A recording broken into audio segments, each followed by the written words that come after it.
Jentul di payunan ujang tungkul neng agis namina pamaget nu satu namina Erlan ya.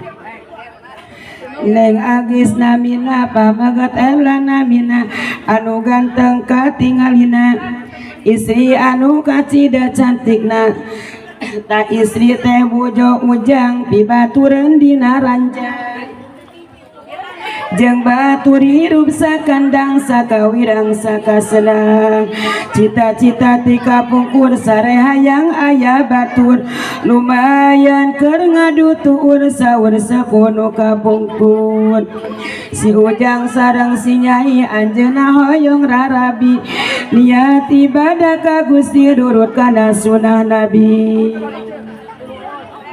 Ujang kudu ikhlas niat pan kawin teh seja taat rejeng sejanya rahmat lain rek ngalajur sawah.